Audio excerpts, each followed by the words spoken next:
আসসালামু আলাইকুম, welcome to English apps. আজ আমরা নবম শ্রেণীর ইংলিশ সাবজেক্টের সিলেবাস, মার্কস ডিস্ট্রিবিউশন এবং প্রশ্ন প্যাটার্ন নিয়ে আলোচনা করব। অর্থাৎ প্রশ্নটি কোন অংশ থেকে আসবে, এর সিলেবাসটি কেমন হবে এবং কোন অংশের মান কতটুকু হবে সেই সম্পর্কে বিস্তারিত নিয়ে আজকের ক্লাসটি আমরা করব।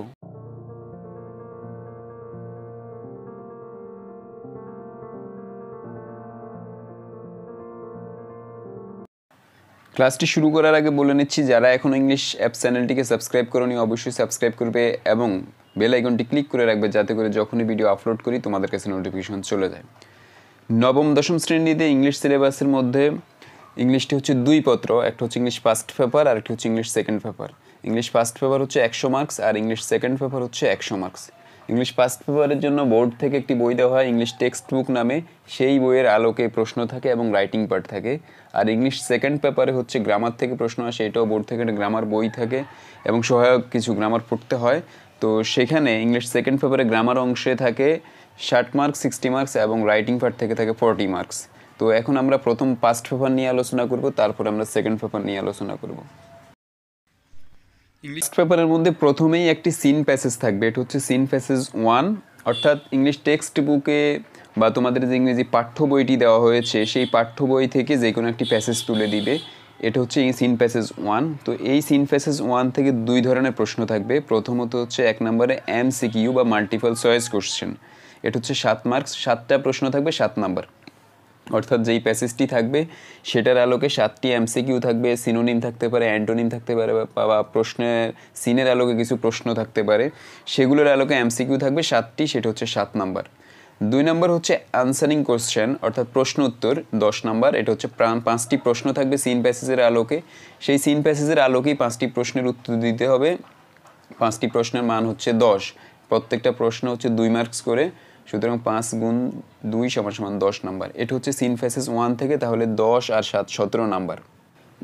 তারপরে সিন প্যাসেজ 2 পাঠ্য বই থেকে থাকবে, অর্থাৎ ইংলিশ টেক্সট বুক থেকে একটি প্যাসেজ তুলে দিবে, সেটা থেকে হচ্ছে একটা উইদাউট ক্লোজ থাকবে। অর্থাৎ যে কোনো একটা প্যাসেজ থাকবে, সেই প্যাসেজের আলোকে একটা উইদাউট ক্লোজ থাকবে, শূন্যস্থান থাকবে, সেখানে কোনো ক্লু দেওয়া থাকবে না। তুমি প্যাসেজটি ভালো করে পড়ে সেই উইদাউট ক্লুজ বা সেই শূন্যস্থানটি তোমাকে পূরণ করতে হবে। এখানে 5টি শূন্যস্থান থাকবে, 5 নাম্বার। এটা হচ্ছে সিন প্যাসেজ 2। প্রশ্ন নাম্বার হচ্ছে 3, যেহেতু আগে 2টা রয়েছে 1 2, আর এটা হচ্ছে 3 নাম্বার উইদাউট ক্লুজ, আর এটার মান বন্টনটি হচ্ছে 5 নাম্বার। তারপর রয়েছে আনসিন প্যাসেজ, অর্থাৎ এই প্যাসেজটি হচ্ছে পাঠ্য বইতে থাকবে না, পাঠ্য বইয়ের বাইরে এই প্যাসেজটি আনসিন থাকবে। আনকমনের মতো বাইরে থেকে যে কোনো বিষয়ের একটু উপরে একটা প্যাসেজ দেওয়া থাকতে পারে, যেমন নোবেল প্রাইজ, টাইটানিক, এই সমস্ত বিষয়ের উপর একটা আনসিন প্যাসেজ থাকবে।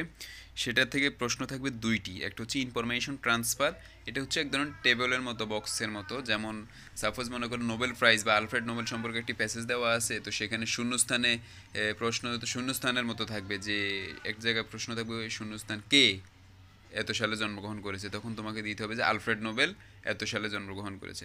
আবার সালের নিচে প্রশ্ন থাকতে হবে শূন্যস্থান থেকে, সেখানে থাকতে পারে যে হোয়েন, তখন তুমি ওই প্যাসেজ থেকে সালটা উল্লেখ করে দিতে হবে। তারপর অ্যাক্টিভিটি থাকতে পারে যে তিনি কী করেছেন, যেমন তিনি নোবেল প্রাইজ প্রবর্তন করেছেন, এরকমভাবে ইনফরমেশন ট্রান্সফার প্রশ্নটি থাকতে পারে। 5 নাম্বার হচ্ছে সামারাইজিং, উপরে যেই আনসিন প্যাসেজটি থাকবে সেটাকে সামারাইজেশন লিখতে হবে বা সারমর্ম লিখতে হবে, তুমি তোমার মতো করে সংক্ষিপ্ত করে সামারাইজিং লিখবে, সেটা হচ্ছে 10 মার্কস। তাহলে আনসিন থেকে প্যাসেজ থেকে হচ্ছে 5 আর হচ্ছে 10, টোটাল হচ্ছে 15 মার্কস। 6 নম্বর প্রশ্নটি হচ্ছে ম্যাসিং। ম্যাসিং হচ্ছে যে এ কলাম বি কলাম মেলানো, দুই পাশে বা 3টা কলাম থাকতে পারে, সেগুলো হচ্ছে যে মিলিয়ে তুমি 5টি সেন্টেন্স তৈরি করতে হবে, টেবলের মতো এক ধরনের। এই ম্যাসিংটা হচ্ছে 5 নাম্বার। তারপরে 7 নম্বরে রয়েছে রিঅ্যারেঞ্জিং, অর্থাৎ এলোমেলো থাকবে সেন্টেন্স। যেমন রবার্ট ব্রুস সম্পর্কে 7টি বা 8টি লাইন দেওয়া আছে, এলোমেলো করে তুমি সিরিয়াল বাই সিরিয়াল লিখতে হবে। প্রথমে তার নাম থাকবে, তারপরে হচ্ছে যে তার জন্ম, পিতার নাম, মাতার নাম, এভাবে সিরিয়াল বাই সিরিয়াল তোমাকে সাজিয়ে লিখতে হবে। এটা হচ্ছে 8 নাম্বার, 8টা প্রশ্ন, 8টা লাইন থাকবে, 8টা সেন্টেন্স থাকবে, 8 নাম্বার। পরবর্তীতে আমরা কোনো ক্লাসে হচ্ছে এগুলো কীভাবে সহজে উত্তর দেওয়া যায় সেই সম্পর্কে আলোচনা করব। এগুলো আনসিনের অন্তর্ভুক্ত, অর্থাৎ এগুলো বই থেকে আসবে না, বাইরে থেকে আসবে।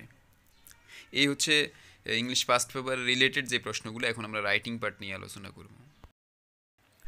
Part B, writing test marks হচ্ছে 50, অর্থাৎ এর আগে যেগুলো আলোচনা করেছি ইংলিশ ফার্স্ট পেপার থেকে সেগুলো হচ্ছে রিডিং টেস্ট ছিল, সেখানে মার্কস ছিল 50 নাম্বার, আর এইগুলো হচ্ছে রাইটিং পার্ট, এখানেও 50 নাম্বার। দেখো 8 নাম্বারে প্রথম থাকবে হচ্ছে যে প্যারাগ্রাফ, একটা প্যারাগ্রাফ লিখতে হবে, কিছু প্রশ্ন দেওয়া থাকবে, সেই প্রশ্নের আলোকে একটি প্যারাগ্রাফ লিখতে হবে 10 নাম্বার। যেমন সাপোজ মনে করো এনভায়রনমেন্ট পলিউশন, এই সম্পর্কে 5টি প্রশ্ন বা 7টি প্রশ্ন থাকবে, সেই প্রশ্নের আলোকে তুমি একটি প্যারাগ্রাফ লিখতে হবে, সেটা হচ্ছে 10 নাম্বার থাকবে। পার্ট বিতে রয়েছে স্টোরি, একটা গল্প অর্ধেক দেওয়া থাকবে, সে অর্ধেক থেকে তুমি ফিল আপ করতে হবে, পুরো পরিপূর্ণ করতে হবে। যেমন সাপোজ মনে করো এই রবার্ট ব্রুস সম্পর্কে একটি অর্ধেক গল্প দেওয়া আছে, তুমি সেটা পড়ে তারপরে বাকি অংশটা তোমাকে ফিল আপ করতে হবে, এটাও 10 নাম্বার। তারপরে হচ্ছে 10 নাম্বার প্রশ্ন হচ্ছে গ্রাফস অ্যান্ড চার্টস, অর্থাৎ উপরে একটা চার্ট দেওয়া থাকবে, পাই চার্ট বা গ্রাফস দেওয়া থাকবে, যেমন একটা দেশের জনসংখ্যা সম্পর্কে একটা চার্ট দেওয়া থাকতে পারে, যে এত সালে এতজন ছিল, এত সালে এত এরকম, বা একটা পরীক্ষার নাম্বার দেওয়া থাকবে, বাংলা এত নাম্বার পেয়েছে, ইংলিশে এত, ম্যাথে এত নাম্বার পেয়েছে, চার্টটাই দেওয়া থাকবে। সেই চার্ট বা গ্রাফের আলোকে তুমি একটি প্যারাগ্রাফের মতো করে লিখতে হবে, যে গ্রাফ শোজ আস কীভাবে কীভাবে লিখতে হবে, সেটা লিখতে হবে। আমরা পরবর্তীতে এগুলো বিস্তারিতভাবে দেখাবো। এটা হচ্ছে 10 নাম্বার। 11 নম্বরে রয়েছে ইনফর্মাল লেটার, অর্থাৎ এটা লেটারের মতো, তোমার ফ্রেন্ডের কাছে লেটার লিখতে হবে বা বাবা মায়ের কাছে লেটার লিখতে হবে, চিঠি, সেটা ছোটোবেলা থেকে তোমরা লিখিয়ে এসেছো, সেটা হচ্ছে 10 নাম্বার। সর্বশেষ যেই প্রশ্নটি সেটা হচ্ছে ডায়ালগ।